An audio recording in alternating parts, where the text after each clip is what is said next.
Okay, everybody, we are back at it Sunday evening, starting the stream a couple minutes early because it's been a little more difficult with the concurrent baseball and basketball shows to find the streams exactly, get them tweeted just right, get everybody in here quickly and appropriately and functionally, as well as impossible to make the best use of our collective time. So I'm going to start a couple minutes early, talk about some random who-dads and whatchamacallits and other things as we attempt to assemble that when someone gets a shot of this here show. Go ahead and tweet that bad boy out for me, to me, so that I can retweet it and we can get everyone in here. Again, while we wait for everyone to assemble Avengers style, chat about yesterday for a little bit. Had a busy morning, wanted to do sort of a review Periscope, because today was pretty interesting. I felt pretty good about yesterday, but I wasn't a huge fan of Devin Booker at his expected price and ownership, and he went out and had himself a third consecutive game. I said I didn't think he would, again, put up 50 points and 70 fantasy points. I was right. He put up 48 points and like 68 fantasy points. He played 43 minutes. That is a lot of minutes for a guy who has had some injury history on a team that can't, the game was close, and I think they should play to win. But I guess point being, he took one more shot than all the other starters combined. Played 43 minutes, and to his credit, shot exceptionally efficiently, went 19 for 29 from the field, so that's in the high 60s in percentages.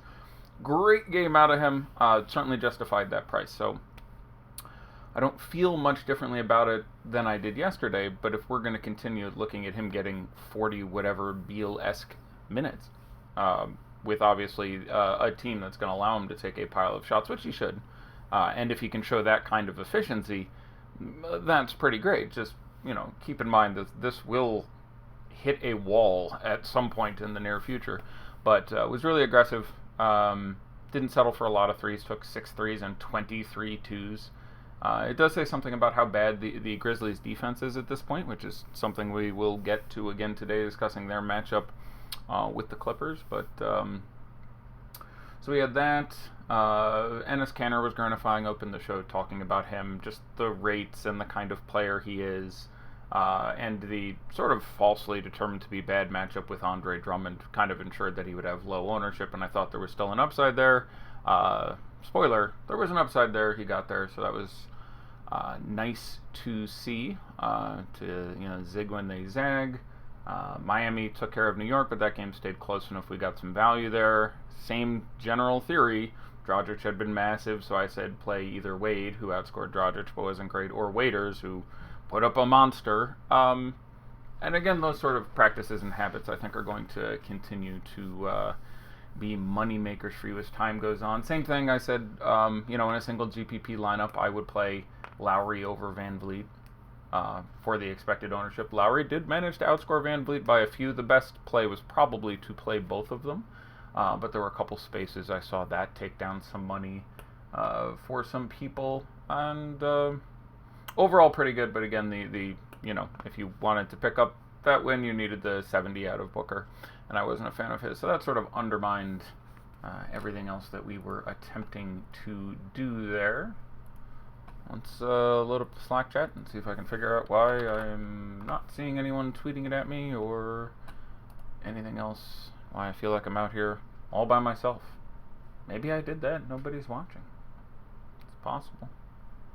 I feel terribly lonely right now. Let's see. While I'm looking at that, a question in the premium Slack chat. Okay, someone sent me a let's go message. Someone sent me I'm watching. That's good. Someone's watching, so it is available to be seen. Somebody tweet the thing at me and I will go in earnest. So someone sent a question, what was the reason you said the other day the Grizzlies want to win? And I apologize for not following this up. In an article I was reading from someone I consider reputable, I believe ESPN and not The Ringer, someone was discussing the fact that the Grizzlies have going forward a pick to convey to the Celtics, I believe. That is, I think, top 8 protected, and they would kind of like that pick to fall out of the top 8 this year, meaning they'd like to win a few more games so that they can convey it now, not in a future draft class. They don't think they can get low enough that they're having a real shot at Zion, etc. So the scuttlebutt that this person had determined was that they were attempting to win games towards that end, and I think looking at the amount of time they give Conley when he plays and the amount of time they give Valanciunas when he plays bears the fact that they're certainly not in anything resembling a full tank. Quick question from someone: is it okay to play Dorsey, J. Val, and Delon Wright in the same lineup? I'm waiting for this tweet before I get into that because I do want to talk about that somewhat extensively. Let me refresh my notifications. And, nope, still no one has taken the time to tweet the show. Hey, there it is. Thank you, John Church, for taking the time to do so. Retweeting this in about 30 seconds. I'll get into the Grizzlies because I think that is certainly one of the more important games to look at this evening for obvious reasons. So, I will take a step back from that first and say there are 4 games on this late slate, and the closest of them is that late night hammer between the Clippers and the Grizzlies, and they all have 9, 10, 11, 12, 14-point lines. None of them are expected to be very close. So, especially on small slates already, I'm a bigger fan of game stacking because we have a little extra time. I'll give you the full 60-second explanation. Whenever you decide to stack a game instead of other games, the advantages you get are, if that game scores particularly juicy for whatever reason, it just runs really hot, a couple guys get injured and other people get extra minutes who aren't your guys, it makes it to a couple overtimes. Your advantage is the correlation in game-based conditions, and your disadvantage is you are choosing not to take players from other games that might be in a vacuum better in order to more closely focus on this game. So in a smaller slate, your advantage is more likely to occur and your disadvantage is lesser. And what I mean by that is, if there are 4 games tonight and only one of them doesn't blow out, which isn't, like impossible, or 2 of them don't blow out, and those are the 2 you focused on, it is much more likely that you end up with a game or a couple games that are superlative relative to the other games. If it's an 11-game slate, even if you pick a good game, well, there could have been 3 games that were that good. Again, these are using approximations, good is obviously pretty vague, but the point stands that your odds of having a relatively better game are much better on a smaller slate, and inverse proportionately, what you are giving up is less. You're choosing from 1 out of 4 games, so you're giving up 75% of your selection field for whatever picks you use to concentrate, as opposed to if there's 11 games, and then you're picking from 9% of the field and giving up 91. So I'm, in general, a bigger fan of stacking games, focusing on games more specifically on shorter slates. And when you have a short slate where all the games bear with them a pretty significant margin of victory expected, it becomes even better to me to really try to focus on games. We have the Spurs favored by 10.5, Denver favored by 10.5, Golden State favored by 11.5, and in the closest game of the evening, the Clippers only favored by 9.5. Which, probably would end up being one of the games I would be a little more inclined towards focus on. So, now that we seem to be going in earnest, might as well do this shit to some degree, sort of out of order, and talk about that final game. So someone asks, is it okay to play Wright, Dorsey, and J. Val in one lineup? I think that's the way I build one lineup. Certainly on DK, and quite possibly on FanDuel. On DK, you can get a second center, which opens you up to Willie Cauley-Stein, who I have interest in, or Jokic, who profiles as one of the top overall scorers on the slate, and can still play all 3 of those guys. So, whenever you're working against ownership, you have to choose to come in over and under on specific guys, but there's also certain lineup builds. So there are times I'll say something like, I really like spending up double at point guard here, because the existence of multiple cheap point guards, you're going to end up with an even more unique lineup construction, and that has independent merit all to itself.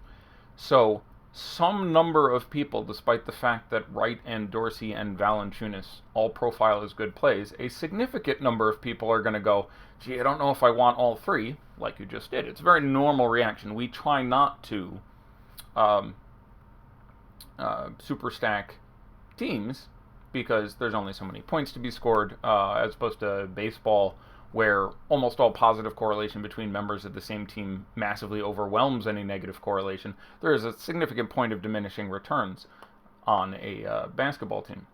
I'm a pretty big fan of playing all three of those guys in the same lineup. If we look at the 3 games Mike Conley has missed in the month of March, I will exclude Tyler Dorsey's score in the first game because he played 10 or 15 minutes, I think. It was before he was a key part of the rotation. There were other guys there.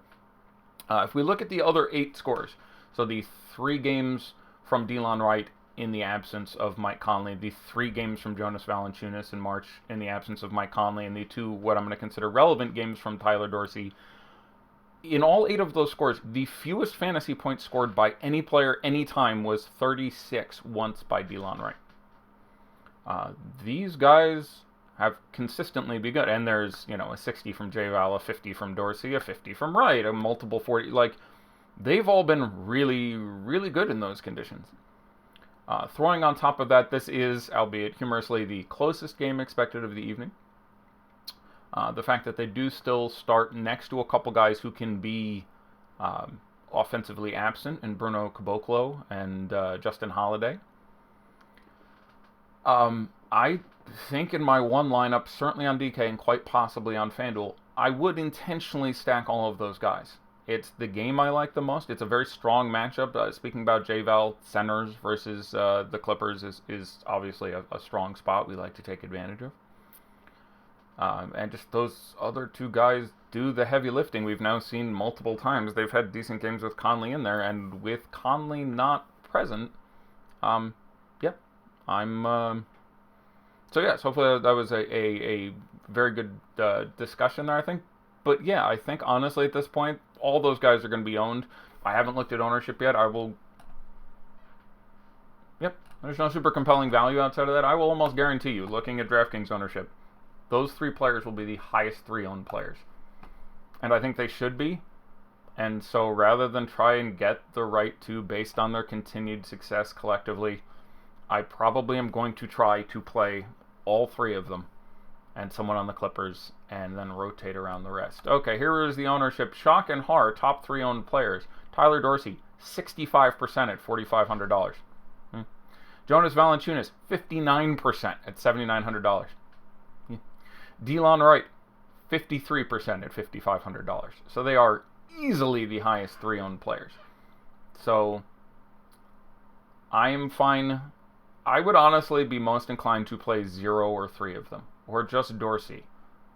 You hope that game is one that blows out bad. They look at Valanciunas, who has obviously been playing minutes he's not terribly used to, has looked great.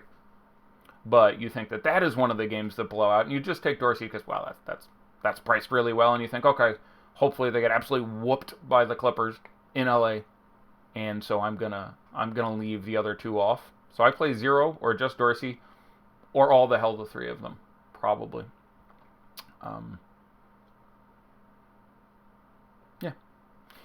Other members, I guess we'll just do it backwards today. That's what she said. Other members of the Grizz I can certainly see, playing Justin Holiday. If you look at those 3 games, I'm pretty sure he was, I can't remember if he was good in 2 or shit in 1, and good in 1 and shit in 2. But there's certainly a chance he can get there. Certainly merit to playing him as a pivot off of Dorsey or Wright or Valanciunas, or playing him alone, or he's very much in play, and just there's a lot of usage to go around there. Chandler Parsons and Bruno Caboclo, obviously the price on Bruno has risen significantly on both sides. It's up to 53 on DK, but does seem to have a stranglehold on that job. I don't mind him at all. I have him less than those other 3 guys. The 4th guy seems maybe a little extreme, but not necessarily. There were, I guess I'm just going to go look at this, but there were games in where literally Conley sat out and everyone else was good. I'll see if I'll game log watch this for a second, just as an example of showing you how it works. Sure, the last time Mike Conley sat out, they played the Thunder, which is not the best matchup. They scored 115 points, won the game. Dorsey had 40, Caboclo had 48, Wright had 49, Holiday had 38, and Valanciunas had 42. That was fine for all those dudes, obviously. So I'll just go back to summarizing that. I like being overweight on them collectively as a team, or really, really underweight, and just hope the game goes sideways. I don't really want to dip my toe in the water here. I'm either gonna go full Grizzly love, Bearfucker Super Trooper style, or avoid the Grizzlies as much as I can in the context of still building a competitive lineup. That's got to be enough for that one team. Let's call that enough for the moment. Looking across the ball, bit of a mess here. It should be worth pointing out that this Grizzlies defense is, I think, even worse than I expected it to be, and they're playing much faster. So this is no longer anything resembling a bad matchup. I think that really needs to be pointed out. They got boat raced yesterday again. So this lineup and pricing not nearly as attractive. Shai Gilgeous-Alexander, $6,000 on both sites, with again basically everybody healthy now. I think everybody is healthy. Yeah, I believe everyone on this team is healthy. That obviously limits your appeal a little bit. Shai Gilgeous-Alexander at $6,000, fine in a tournament, not someone I'm trying to target. Landry Shamet at $4,000, fine in a tournament, not someone I'm trying to target. Pat Beverly, $4,800 on DK, I find mildly intriguing. Danilo Gallinari only played 24 minutes 2 games ago due to that ankle injury on a night I really liked him and was really good for those 24 minutes, but the ankle limited his production. Obviously some extra risk there, but certainly not out of play. Zubac is only $4,200 on DK, but I think the two upside guys we're looking most at are Lou Williams and Montrezl Harrell. At their prices, I prefer Lou Williams pretty significantly on FanDuel and Montrezl Harrell by a little bit on DK, especially with the added benefit that your guard positions, assuming you are playing a couple members of Memphis, which you almost certainly are if you're playing Montrezl Harrell probably, are a little more valuable because there's some nice value there and you're going to be looking at those guys. We'll come back to this if there's any questions. Let's jump all the way back to the beginning of the slate and look at the Kangs visiting the Spurs. Again, shockingly, Spurs heavily favored. Bielitsa, who was ill yesterday, is there a reason to not play the Memphis value? Yes, it's extremely popular. I mean, that's the yesterday I had multiple people go, can I not play Karl Anthony Towns? And I went, sure, which is the same thing I said the day before, and Towns had 2 pretty shitty games in a row, and you got Wiggins games out of them. So, like, there is always a good reason to fade people who are 50, 60, 70% owned. Their ownership is around appropriate. The expected value of fading them is approximately equal to the expected value of playing them. Again, due to how, due to the short slate and the fact that these games can obviously go any number of ways, I'm a little more inclined to go really heavily in than just a little bit. I think the most likely way in that the Memphis players fail is that the whole game goes to shit.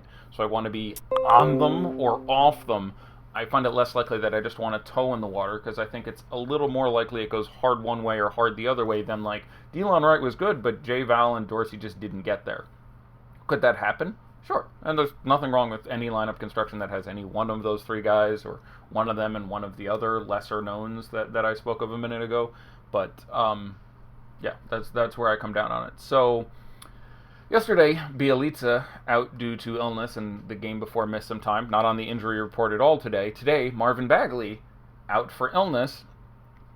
This gives me still some reasonably significant appeal for a Kings team that isn't a bad spot. Spurs defense has been much, much better. Spurs at home, especially their defense, has been far better.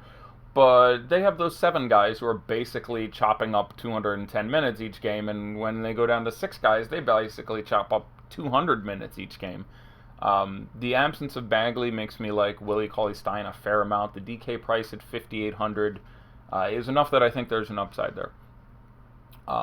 There are ways that he still plays very few minutes, but especially in this matchup, I find that less likely. I think you get your 30 out of Willie Cauley-Stein today. That makes him pretty exciting for me in tournaments at $5,800. By no means a lock, but the absence of Bagley and even the Bielitsa being a little bit prolonged. Yeah, maybe Kufis gets out there and plays 20 minutes. Certainly could get in foul trouble against Aldridge, etc. But I'm concerned with the massive number of minutes that we got yesterday. De'Aaron Fox played, I want to say 38, 39. Hield played 36. This isn't a great matchup. It's got a significant line. There's plenty of other kids on this team they can throw out there. They like seeing Yogi and Corey and all the other guys once in a while. But if this game stays close, I think it's likely that those guys still continue to get their time. I slightly prefer Hield to Fox at their respective prices, but a little more interested in going at the front court with Bagley out. Bogdanovic is an interesting spot. He had a good 30-minute game. A good 30-minute game was one of my favorite players from this team 2 games ago, where he went out and even that was the game Bielitsa left after whatever it was, 8 minutes, and he still played like 19 minutes. It's very frustrating for me. All those other guys played 35. Last game went out and had 45, 50 fantasy points, had a monster game, got 34 minutes, so annoying to miss that by 1. That means 3 out of the last 4 times he's gotten 30-plus minutes and Bagley is out. I like him a lot at $5,200. I like him a lot at $5,200, especially on FanDuel. Problem there, Delon Wright and Tyler Dorsey are both shooting guards, and there's some other interesting shooting guard plays, so you don't need to force it. On FanDuel, I would probably slightly rather play him than Buddy Hield. DK, it's a little bit closer, but I still have some appeal for Bogdanovic too. It's sort of a tricky spot. All these guys have some merit. I'm not really interested in Harrison Barnes, actually. I'll cut it short there, but FanDuel, especially Bielitsa at that price, small forward, yeah, that makes some interest. Looking at the Spurs across the ball, fine spot for them. Some concern as with basically every player on the slate, and that there's a real possibility of a blowout here. I like Derek White at $4,900. I think it's more likely you get 30 minutes than 20 again, but 20 is obviously a real possibility because of a blowout or just because he's sucking and Pop yanks him off the court, which we've seen. Sometimes Bryn Forbes has the game. All sorts of shit can go weird. I don't mind $3,800 Jakob Poeltl in tournaments. His ownership when I looked earlier today was a bit higher than I was comfortable with, but I imagine it's coming down with the... Yeah, we have him now down to 15%. That's about right. The matchup, obviously, pretty good. Frankly, for everyone on the Spurs here. So I have Aldridge projected literally a quarter point higher than DeRozan. I'm fine with either of them. Neither of them are a must. If you end up with one in your lineups, I'd be a big fan. Generally don't want to play both. If I do, I'm saying that this is the game that stays close and gets good, and I'm running it back with at least 2 Kings. Yeah, off the bench, I'd probably rather play Bellinelli than Mills by a hair in this matchup. Yeah, I guess that's really about all there is there. We'll come back to it in questions if anybody has any. Let's look at the 8 p.m. game. Washington going into Denver. Again, Denver about an 11-point favorite. Last game we had massive Bobby Portis game. The game before that we had massive Jabari Parker game.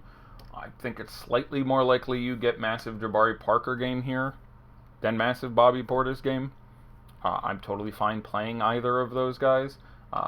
Parker, I think a bit more likely to get the time. Parker in a better matchup on paper against the Nuggets than Portis at the 3 than the 4 or the 5.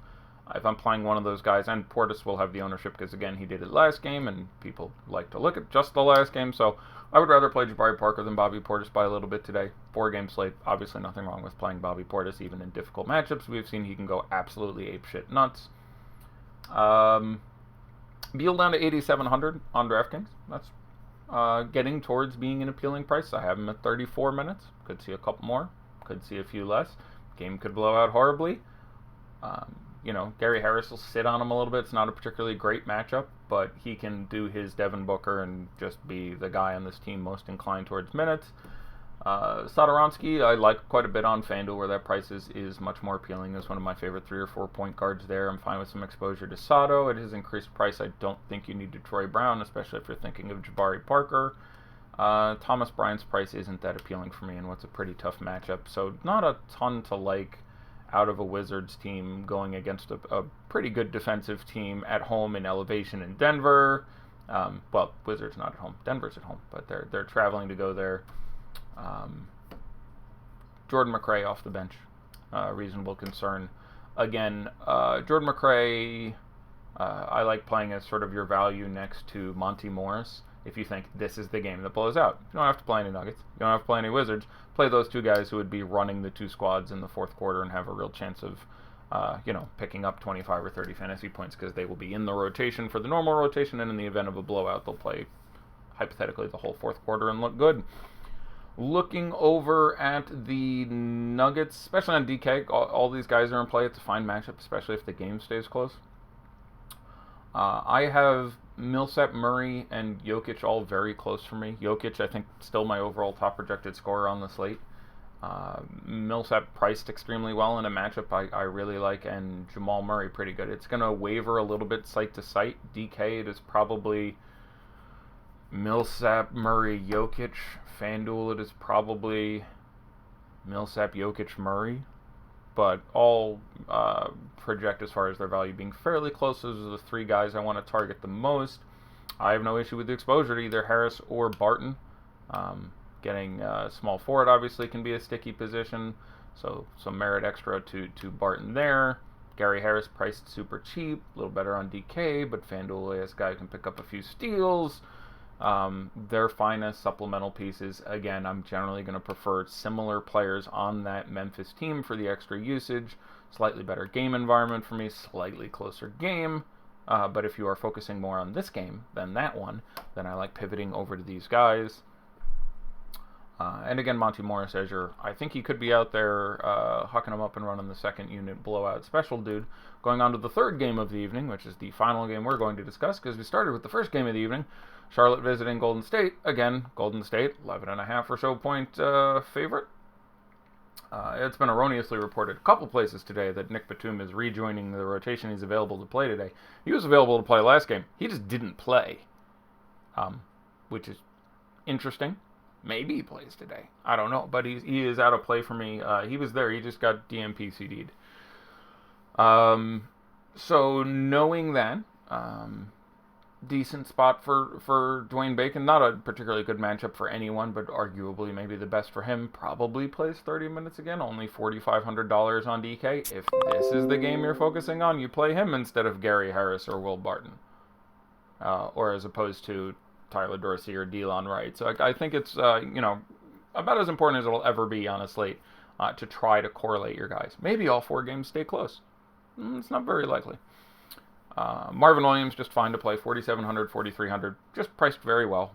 Probably plays 28, 30 minutes. Haven't projected for a little less than 30. These teams got together about a month ago. He was fine. Miles Bridges, again, a little more than I want to pay for him. Not a great matchup, again, for anyone on this team. But, again, if you're focusing on this game, then have him as your second Hornet. Kemba Walker, obviously always carries all the ceiling in the world. Clay looked pretty good against him last time, shut him down a little bit. Not a lot to hand. It's your standard Kemba spot. Of the centers, I would rather play Bismack Biyombo rather than, say, Willie Hernan-Gomez. As much fun as it might see, sort of like a car accident watching DeMarcus Cousins play against Sweet Dick Willie Hernan-Gomez there. I do think Biyombo gets 24 minutes plus here. If I'm going to throw the bullet at one of the bargain centers here at their prices, I would like Bismack a little more than Frank, a little more than Willie.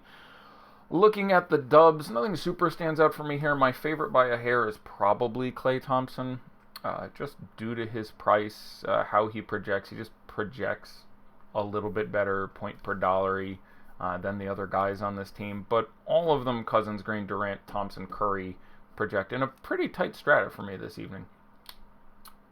I would, on FanDuel, due to the relative difference in the prices, slightly prefer Curry to Durant. On DK, where he's just heads up cheaper as opposed to a few $100s more expensive. On FanDuel, I'd probably prefer Durant by a little bit. I think Draymond's just fine in tournaments on either site. A little cheaper on DK, where he's still under $6,000. FanDuel, where he gets 3 for a steal and a block, adds to his potential dumb upside. Cousins a little hard to get to at 8-8 on FanDuel. Certainly not out of play, and a great matchup against a Charlotte team that, even with Cody Zeller, wasn't terribly good against centers. And now, if you're looking for a spot to get 55 out of Cousins, this could easily be it. Prefer him on DK, where his price is a little less execrable, but on FanDuel still very much in play on a 4-game slate. Don't think I'm going to look at the bench. Iguodala not out of play, especially on FanDuel where you can drop him, but certainly something you could do. And there we go. How about that? 30 minutes. Waiting for everyone to file in. Banged it all out. Going to take a minute, look at some news, maybe look for some overlay, answer some questions, See if I even have access to the YouTube chat. Who gets blowout minutes for the Kings? Okay, with them out, they're usually going to get like Farrell, Brewer, Kufis, Bogdanovich sometimes. I will take the time and I will look that one up for you at the last couple times that they had blowout games, because we have some extra time and I'm not 100% certain, and I'd like to be. So let's see, last game with Houston was an 11-point affair. That's not going to do enough for us. 3-point affair versus... there's a reason I know they haven't had a blowout in a long time. They beat Dallas by 16 here. Let's see if we got blowout run in that game. Nope. You had Heald and Barnes and Cousin. Nope. There wasn't anything resembling blowout time in that game. It's been a while since they've had anything resembling a real blowout. Hopefully since like the trade deadline. 2-point game with Brooklyn. Alright, they beat Chicago by 26. That should show us something. Alright, the 5 guys on the end of the court in this game were Corey Brewer, Yogi Ferrell, Alec Burks, Costa Koufos, and Frank Mason III. Favorite shooting guard pivots on FanDuel away from the chalky Grizz? Yeah, that's good. That's a good question.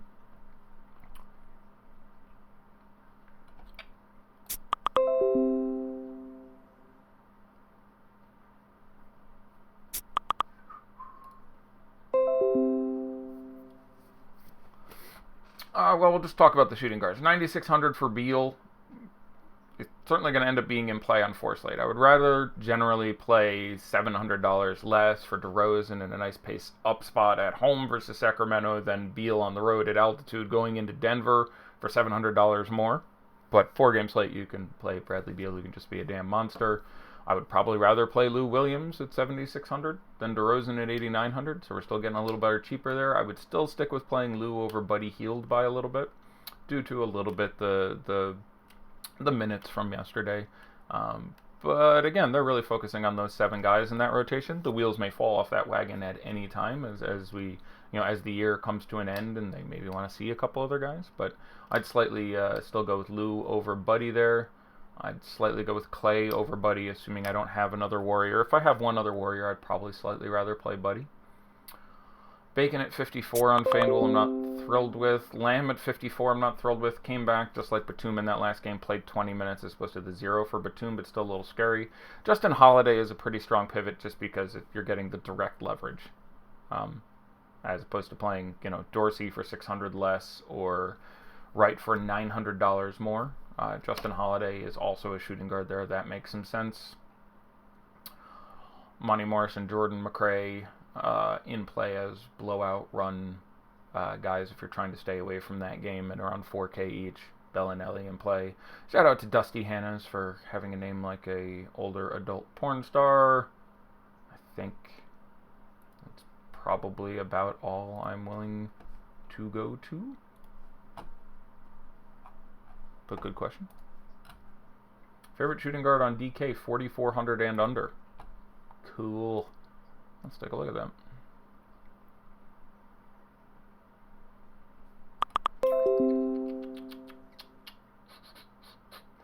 Well, it's a little less than Delon Wright and Tyler Dorsey and Derek White, all of whom are point guard and shooting guard, I believe. Let's look at some dudes. You say 43 or 4,200? Or 44, I can't remember now. 44. That's going to be one of those 4,400 guys. Again, I think it's super important to correlate games here, but it's going to be Gary Harris for me. I'm pretty certain. Yeah, it's going to be Gary Harris for me. Favorite point guard punt on FanDuel? Let's take a look at that.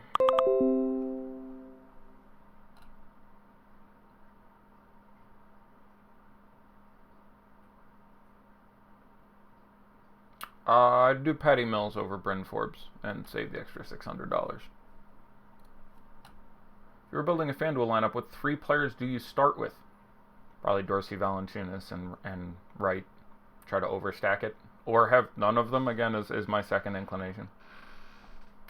Same thing sort of on FanDuel. What the edge team if everyone is on Memphis?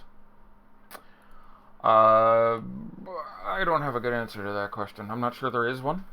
Without time travel, um, again, everyone will be on Memphis to a certain degree.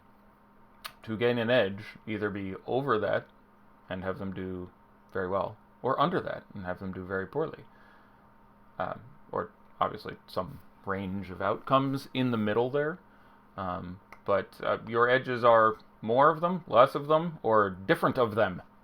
So instead of playing Dorsey, who's going to be the chalkity chalk to end all chalk, throw Justin Holiday in there, just direct leverage, and you manage to get a few fouls on Tyler Dorsey, and all of a sudden you're spanking people.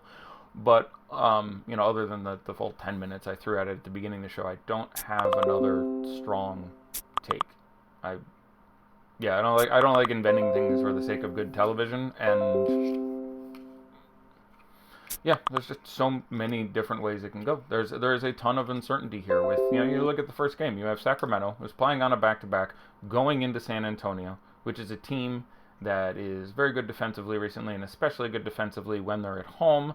They had a couple other guys play a ton of minutes yesterday. A guy who was out yesterday is back in. A guy who was in yesterday is back out. They've thus far this season run their guys a ton of minutes, but that could certainly get scrolled back at any point as we come to the end of the year and on a back-to-back where you had high 30s in minutes for there's just simply so much going on. And there are a lot of days where I'm like, okay, this guy is too highly owned, play someone else. Or this guy is too lonely owned, play this guy, a la Enes Kanter yesterday or something. But here I'm not coming down with a lot of that. I'll try to present as many facts and opinions as I can about stuff, but I don't have a whole lot of definitely do this type stuff there. Lineup builder has the Spurs not showing or able to add. Well, Osmo's pretty smart. Maybe he just determined that the Spurs weren't going to be good and saved you some trouble. It is a 5-game stretch in 7 days. I don't think there is a sample size, California Cool says. I'm assuming you were talking about the Kings? But yeah, there's, as I just alluded to, obviously a lot of upside. Would you pay down at forwards on DraftKings?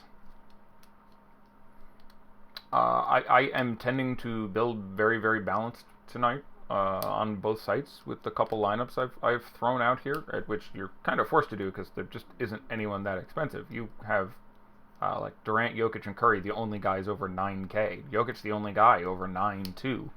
And you have some excellent balanced plays in Wright and Dorsey and all these 5 and 6K players we're talking about. One of the best centers is only 79, etc. So Diallo or Wood FanDuel lineup.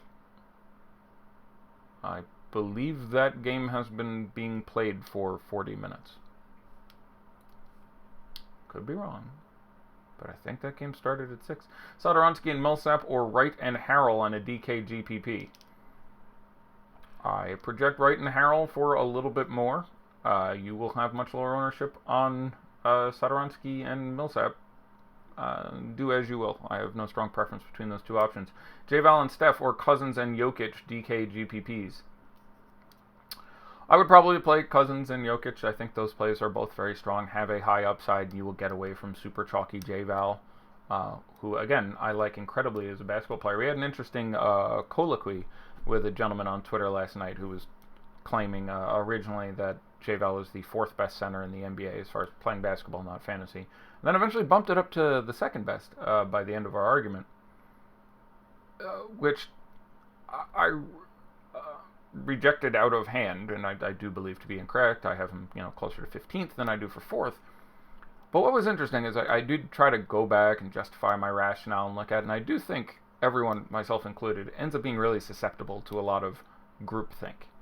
As in, how much time have we really seen out of J-Val? How many teams have not had, super usage guys from Kawhi or Siakam or Lowry and DeRozan for a few years that limit his ability to get enough time? Maybe he's still getting better even at his somewhat advanced age for a basketball player. So I don't know. Kind of always try to review my thought processes, make sure I'm not knee-jerkingly rejecting different theories. Pat Bev or Shai Gilgeous-Alexander, point guard, FanDuel with a Memphis stack. On FanDuel, I would play Pat Beverly. Would you play Bellinelli over Shamet in GPPs, or what is your favorite forward 4,100 and under on DraftKings? I would slightly prefer Bellinelli, but I have them almost identical, and assuming you have some significant amount of Memphis, which most lineups will, I do like stacking a game a little more. So I imagine I would end up playing Shamet, if that makes any sense. Forwards at 4,100...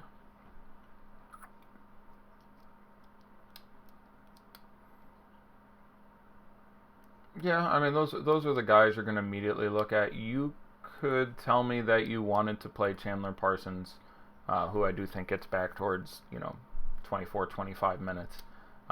Left the last game, I think, due to illness, played 7 minutes. Has some sort of upside there, getting a lesser owned piece of that game. So, depending on my lineup, I can see myself playing Chandler Parsons. Or then probably Landry Shamet is where I would land. Look at some other news coming in. Pirtle is getting the start. It's a little more attractive. Probably my favorite piece of value down that 3,800 way there. No problem if you want to go with that. King starting who we expected. No other really relevant news for today. Plenty of Suns out for tomorrow. Is 4 Grizzly on DK too many? No. They're simply priced too well. You are making a commitment to that game. Please run it back with at least 1 Clipper, but there's no reason that lineup can't work out perfectly well for you. Spurs changed their lineup. Jakob Poeltl is not starting. Rudy Gay is starting. Shockingly, that's a bit of a cookie for Rudy Gay, and a bit of a diss for Jakob Poeltl there. Yeah, again, doesn't change a ton for me. I would probably prefer to play Poeltl if he's not starting, by the way, because I'd rather get him at 8% than 24 is the only really good guy under 4K, for what it's worth. So if I had Poeltl in my lineup, I'd be happier to see that change. That's just me. Let's look at some ARC questions. You have 3.7K left. DK, single entry. Is Monty your best option? I imagine Monty Morris is the guy I'm going with there more often than not, but I will do my due diligence and look for you. I'd slightly prefer Morris to Bellinelli. I would hope the rest of my lineup doesn't have any, Beal or Jokic in it at least, because Monty Morris is correlated best with a blowout in that game. Yeah, I would play Morris. I don't have any issue if you end up on Patty Mills or Jordan McRae or Bismack Biyombo. Those are the other guys I'd be kind of okay being in that spot. Who do you like better, Shamet or Iggy, raw points and minute-wise? I have more minutes and raw points for Landry Shamet. Bruno or Nemanja, both at the same price on Yahoo. I have them projected pretty damn close. Let me take a look. Again, I would think most about getting into a game in which you're sort of stacking up, but again, Yahoo is the Wild West and sort of a different universe there. I slightly prefer Nemanja. Dorsey, Val, Wright, Caboclo, too much for a single lineup. Again, same answer, no. Diallo or Wood, FanDuel lineup? Sorry, wrong question. Yeah, we've been there. Is Gallo a strong play for you today? No, Gallo is a fringe GPP play for me. I have concerns about his health. I think it's just I like him as a GPP play, but it's very risky, and so that's it's not that different from Enes Kanter yesterday, who turned out to be great, but I understood that there was a good chance he would fail. But he was just like 4% owned, and you're going to have a very similar ownership on Gallinari today, who is no longer quite so cheap. But there's still an upside. If he plays his full minutes, not shocked to see 45 to 50 out of him here. That could certainly win a GPP. So I like Gallo as a GPP play, but there is a fair bit of uncertainty involved.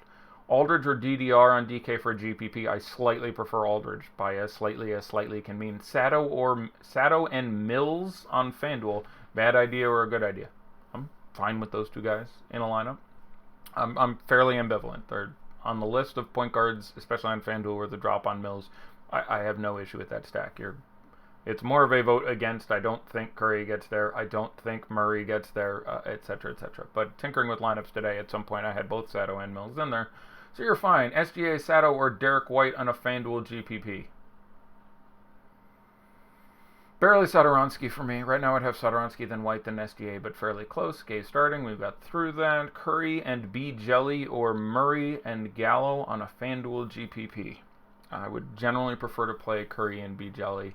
A little bit better for me, and the ownership not that much more. The projections really like Will Barton. Do you concur? I like Will Barton at his price. He's only 4,700 on DK. He's 5,100 at a very nice position to have, as even on the high end of droppable and just difficult to find dudes on FanDuel.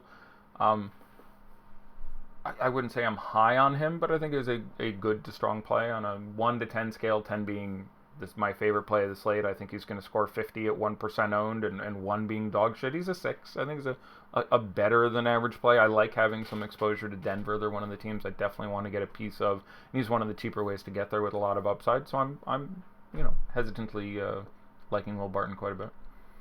Murray, Curry, Alexander, point guard. I don't really understand the question, Huey, if you're aiming that at me. FanDuel, punt, drop, point guard, or small forward. I think those are both fine positions to punt. I think I'm a little more inclined to punt point guard. Kemba and Steph's price are really significant. De'Aaron Fox is over 9K too. Jamal Murray not as cheap as you'd like him to be elsewhere. There's really no FanDuel point guards in the upper range where I look at and go, wow, he could really do well at that price. Small forward, I like Bielitsa for 5,000. I think there's a real upside there. I don't mind Jabari Parker at 6,400. I think there's an upside there for him. I don't hate Harrison Barnes at 5,200. I don't hate Barton at 5,100. So I sort of like the mid-range guys, even to the expensive guys at small forward a little bit better. So I'm a little more inclined to punt point guard between those two positions. But again, wherever your lineup drops you is probably fine. Draymond Green, power forward, shooting guard, all Memphis, power forward, Aldridge as well. I think you're just describing a lineup bit by bit. Okay. How would you rank Bruno, Delon, and Dorsey if you only had to play one on DK? Raw points, it's Dorsey by a significant margin. Raw points, it is Dorsey, Delon, Bruno, not terribly close. Salary included, I'm sorry, raw points, it's actually Delon over Dorsey. Over Bruno, not terribly close. Salary included, it's Dorsey on top by a pretty significant amount. I would then prefer Delon at his price for Bruno for a little bit less. Apparently they're just going to ask you questions, Huey. Bogdan or B. Jelly on DK? Yeah, that's a good one. Let me take a look at the ownership, talk about that for a little bit, and see where we have those two guys projected. I have them with similar amounts of uncertainty, similar projections. We have Bogdan at 11% and B. Jelly at 3%. Assuming that's even close to right, I'll go ahead and play B. Jelly there. Let me refresh and see if we've got new ownership, though I can't think of any reason we would. We haven't really had any news. Still sitting with Dorsey at 65% on top, Valanciunas in second at 59%, Delon Wright in third at 53%. If I had to play one of those, it's probably Delon Wright. Getting less ownership feels a little safer. $1,000 isn't that much more than Dorsey. So if for some reason I'm looking to pick one of those, I probably prefer Wright the most. Valanciunas, obviously, massive upside, but center position, a little coveted, utility, etc. Klay Thompson next at 36. I'd have less than 36. LaMarcus Aldridge next at 33. I'd have less than 33. Jokic next at 31. Yeah, that seems about right. Maybe a little bit more than that for me. Cousins next at 30. Yep, same deal. Derek White, next at 28. I probably want to have less than that. There's enough uncertainty there. I'd have liked him at 15, 20. That's a bit much for me. Barton 26. Yep, feels about right at that price with that upside there. DeRozan 24. So again, looking at this ownership, if we do have Aldridge at 33 and DeRozan at 24, I would rather play DeRozan in that utility spot. If it was 52-48, I'd basically have him dead even because I like Aldridge a scotch more. Millsap 21, I'd have more than that. That's a nice spot for him, and the price on DK is pretty compelling. Sticking with the power forwards, identical ownership for Draymond. Yeah. If I had no other Warriors, I'd probably try to run Draymond in that spot. If I had any other Warriors, I'd probably then land on Paul Millsap. Jamal Murray, 6,400. Did us really well last game out where he was 59 and he threw up that 50 burger for us at, again, half this ownership. Everyone has moved here, but it's a pretty short slate, and 19% isn't that much. I don't have a problem with that.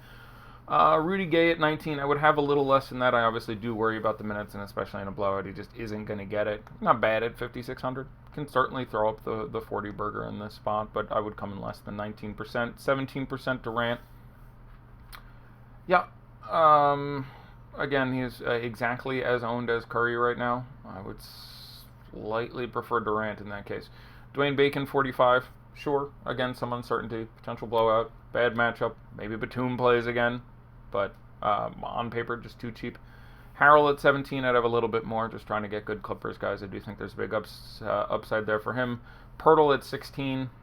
Whatever, been through that. Parker at 61, I like. Caboclo around 15, I like. Pat Bev at 4,800 around 15, I'd have a little more. Heald at 14, I'd have a little more. Bogdan 13, I'd have a little more. Kemba 11, yeah, 4-game slate if you're going to have 10-11% Kemba. They're not out of the playoffs. They're back down to about 5% after that tough loss against the Lakers. They'd have had that game. They'd have been up to 22-25% to make the postseason. Now it's at like 5. But I think he's still got at least a game or two left of him really putting his thing down and doing his thing. And then we're around 10%. Willie Cauley-Stein here at 10%. I'd want more than that, definitely. Beal 8%. I'd want more than that, definitely. Marvin 8%. I'd want more than that, definitely. Satoransky 5%. I'd want more than that, definitely. Lou Williams 4% on a... If that's remotely correct, I would want 4 times that or something. Lou Williams is just a guy who carries a ton of an upside. This is a good spot for him, in my opinion. Correlates well with all your Memphis guys. Like, I imagine he will come in higher owned than that. But, yeah, I'd want several times the current projection, 4% for Lou Williams. Bobby Portis, 4%, it says. Just going to go ahead and say I think that's outright incorrect. He threw up 60 last game, and just game log watching people are going to goose that to 10. Again, Bielitsa around 3%. I'd want more than that. Where are we going? 9 minutes left. Talking to myself. Any love for Rob, or at least punting power forward in general on FanDuel? Keep getting him as your drop. Sure. You're moving against Caboclo there. I don't love any of the power forwards on FanDuel. I think Aldridge is fine to play. Harrell is good. Millsap's good. Green's good. Obviously, Portis has an upside, but there are not so many that are minted at their prices that I'm looking to drop there. Now, I would rather play Marvin Williams at 4,700, or even to Michael Green at 4,000, who, through blowout or Gallo hurting his ankle again or anything like that, can find his way in there, than going all the way down to Rob. But that's $500 or $1,200. So if you don't have that and you end up with Rob, yeah, they're limited. In the blowout, he could end up, playing 20 minutes instead of 14 minutes. There's still no Noah, so I don't have any love for playing Avon Rob, but it's FanDuel, and I dig that kind of shit on FanDuel. Bacon or Barton, DKGPP. I would generally rather play Barton, I think.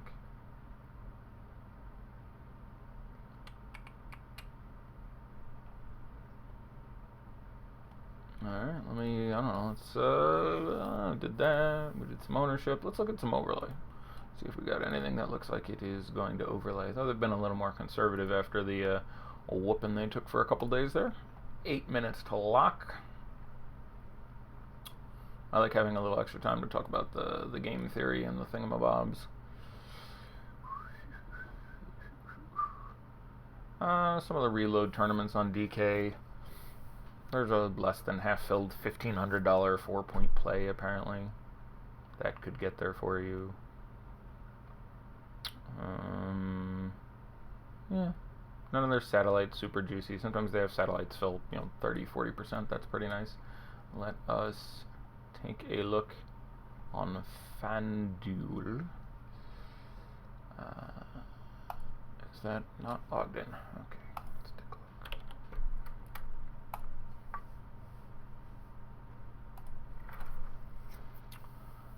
Again, no overlay in the main contests there.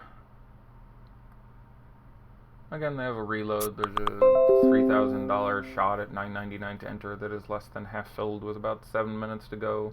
Same thing with a 2K shot for $4. So there are little bits of value here, but they apparently have corrected the errors they were having where there was all kinds of juicy overlay in those small reloads. Forbes and Millsap or Mills and Harrell on FanDuel.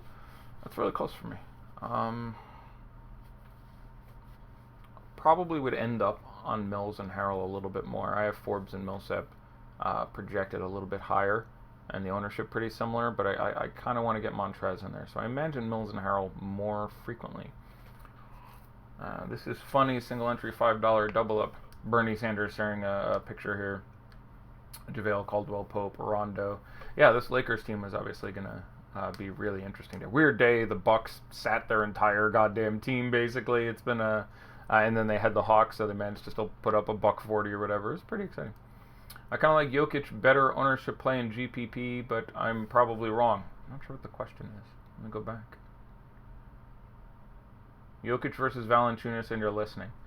Yeah, I'm probably a little more inclined towards playing Jokic at this point. Points per dollar, they end up being pretty similar, and Valanciunas is everyone's flavor of the day, and I like him quite a bit at this spot, 7,900. The price still hasn't come up enough, but if you're talking, 18% Jokic or whatever it is, and 58% Valanciunas, then yeah, I would prefer Jokic there. What would you be doing if MMEing on DK for Dorsey and JVal? I would set up some pretty tight rules, because again, I would want to be really heavily on them or really heavily off them. So I would try to have most of my exposure of each of them conjoined. So I imagine I would have, in 150 lineups, something like 100 Dorsey and 80 Valanciunas, and I would try for 70 of my 80 Valanciunas to have Dorsey in there too. And I would have, something like 80 DeLon Wright. I would try to get all of that combined pretty nice. You feel like Quinn's is going to have 80% ownership on everyone. Well, it can't be 80% ownership on everyone. That would add up to too much. Bielitsa, Barnes, or Barton on FanDuel. I probably prefer playing Bielitsa most out of those players. But it's obviously really the hell close. You're built so balanced on FanDuel. You probably should be. Hopefully you have one punt in there. But if there's ever a time where not having a 3x $4,000 player makes sense on FanDuel, it is a slate like this. Caboclo or Bogdanovich on DK? It depends how many Grizzlies I have. If I have 0 or 2, it's probably Caboclo for me in an odd sense.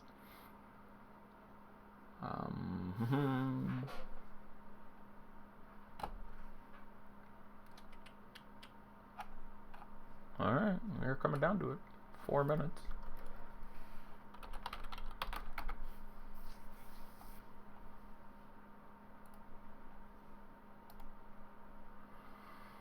Checking on some news.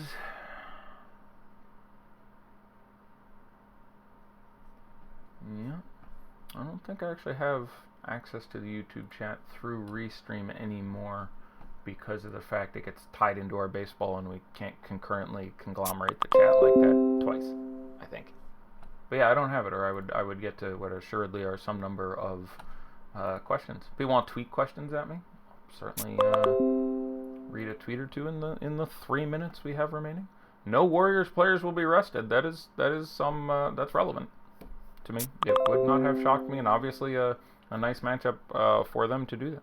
Is McRae playable? Yes, I think he is a strong play on FanDuel, where he is droppable with an upside, and on a 4-game slate, not out of play on DraftKings. Again, make sure you correlate him correctly, not with studs from that game, because not that play isn't viable. If you want to play McRae and Beal, that lineup can get there on a 4-game slate. Your best value of McRae will be not having the more expensive players in that game more frequently, because that gives him a better chance at hitting his upside. Again, he's cheap enough that you don't super worry about maximizing the value of your exposure to him, but in a vacuum, if you're building a lot of lineups, he is going to be proportionately a little bit better in the lineups that don't have exposure to high-priced players from that game. JVal or Cousins, DK, GPP, last man in. Again, that's going to come down to game correlation for me. If you have more Hornets and Warriors, I'm going to be more inclined towards Cousins. If you have a lot of Memphis, I'm going to be more inclined towards JVal, or if you have a lot of Los Angeles. Grizzlies and Spurs, all my lineups, time to say a prayer. Yeah, not a couple teams that have been our fantasy favorites forever. Down to about 2 minutos, my friends. Lunchy munchies? 1 minute and 45 seconds. I will try to still banter a little bit as I move around the tweet deck and other environs looking for the news that is late.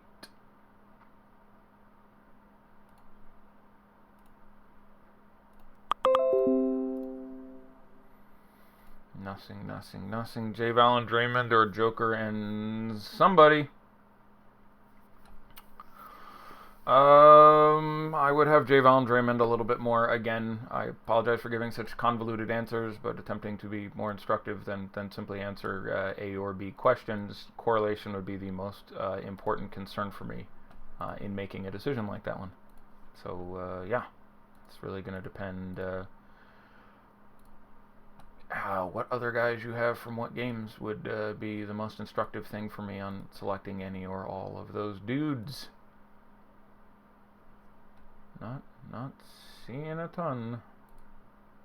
Not seeing anything.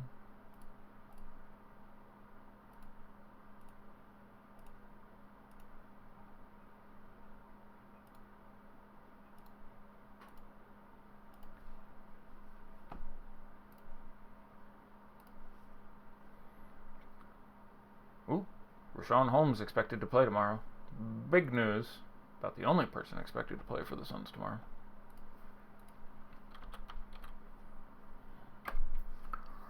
Coming down to our final seconds here, my friends and lovers. Oh, someone just said, man, this Nipsey rumor, please don't be true. I hope nothing's wrong with Nipsey Russell. That man's a goddamn American treasure. Beal on DK is fine in a tournament. Jokic and Barton okay together on DK, absolutely. Again, you want to correlate a little more on a slate like this. And we are locked, my friends. Let's see. I think I am logged in on FanDuel. Let's take a look at the tournament and see if, what do we have today? We have 100 grand. We have 150 grand. 150 grand. And it's still filled, so they can't be too unhappy there. Clicking around some ownerships, 20% Bielitsa, 40% Aldridge, 13% Derek White, Buddy Hield 10%, that feels pretty good. 10% Buddy Hield on FanDuel. Now, again, it is the world of Tyler Dorsey and Delon Wright, both of whom are shooting guards on FanDuel. So any non-Grizzly shooting guards, even Justin Holiday, also a shooting guard on FanDuel. Any non-Grizzly shooting guards were going to be pretty juicy. Rudy Gay, 17.5. Sure, no problem. Sure. Bogdan Bogdanovic, 13. Again, big game yesterday, so ownership perks up a little bit. 20% De'Aaron Fox. That's more than I would have thought at that somewhat uncomfortable price. Bryn Forbes, 15.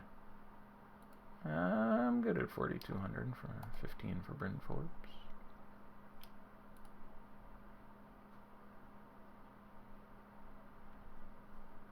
Oh my god, I clicked on something weird. Watch live sports on Hulu. I'm waiting for Damian Lillard and Joel Embiid to come out and harass me. Alright, let's go over to DK. Take a look at these Spurs and Kings. Alright, what do we have here? $200,000. Nice. Also filled. So, that's good. This stuff doesn't fill. They get a little weird.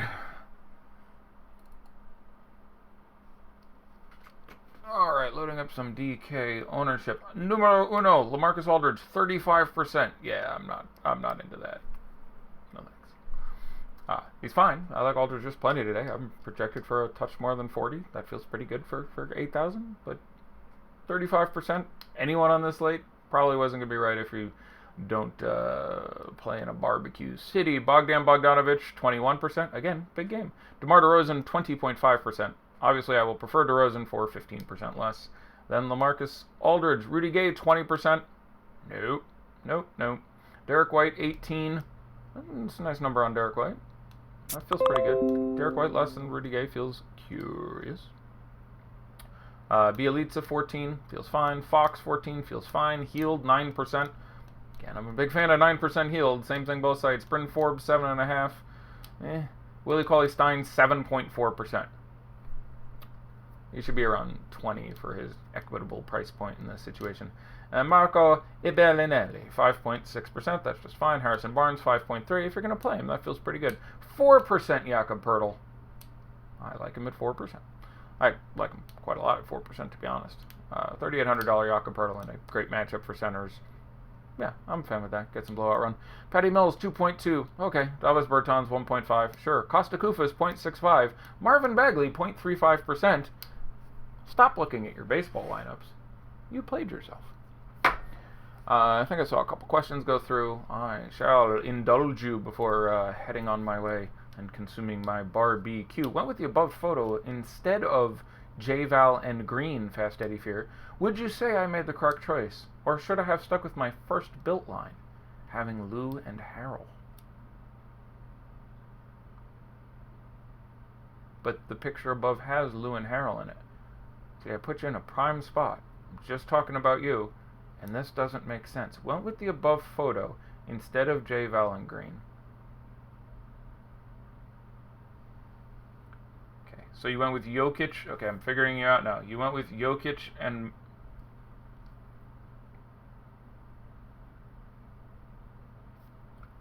Okay, we're going to try to figure this out. There's JaMychal Green and Jeff Green on this slate. Both of them are very cheap. Neither of them in this locus. So I went with the above photo instead of J-Val and Green. So you took out Valanciunas and one of the Greens and put in Jokic and somebody. Now here's how I'm confused. You went from J-Val up to Jokic, which cost you $2,000 extra, and you took out Green for somebody, which in theory you had to save $2,000, but both Greens cost less than $2,000 less than the cap. So you're just killing me, Smalls. You're killing me. I can't figure out what you mean. I'm just getting a headache trying to figure it out. You're saying you have...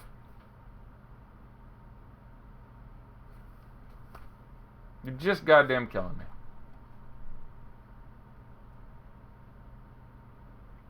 Okay, I went Joker and Marvin Williams. I got that. You went Joker and Marvin Williams over...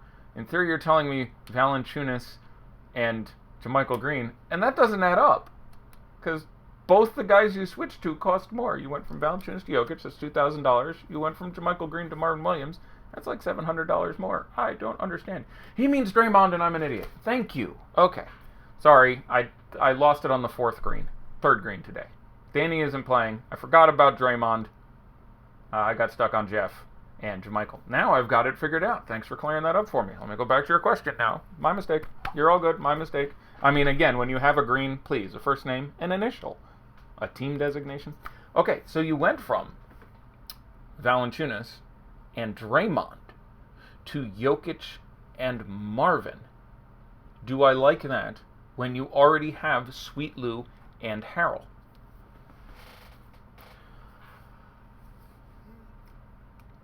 No, especially because you do not have Tyler Dorsey. And your exposure to the Grizzlies is limited to exactly Delon Wright. You do not have anyone else on the team.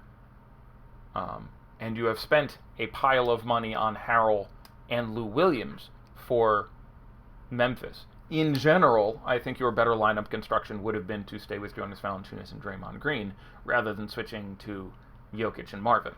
I wouldn't piss myself over it. It is, to me, worse. I think if you run those lineup constructions out in a simulation 1,000 times, the other one is going to be better 553 of them as opposed to 447 times that this works out fine for you. But generally, your correlation in the previous lineup was better. You, again, spent a pile of money on Clippers and don't have Dorsey, who's one of the most potent plays on the slate. Those are a couple good reasons to have other strong plays on Memphis, including, say, Jonas Valanciunas. So there we go. I figured it out. And people are showing funny gifs. Okay, so there we are. We have it done. Very nice. Tomorrow, I'm not on. April Fool's tomorrow. I will be on, but I should have said tomorrow, not today. Forget it. Anyhow, I should be back again tomorrow night, cruising through the last 10 days or so of the NBA regular season. Let's get some money, everybody. So with that, I am Fast Eddie Fear. Tweet me when I cost you horribly massive amounts of money later today. I shall be looking forward to your kind words, as always. God bless. Bonne chance.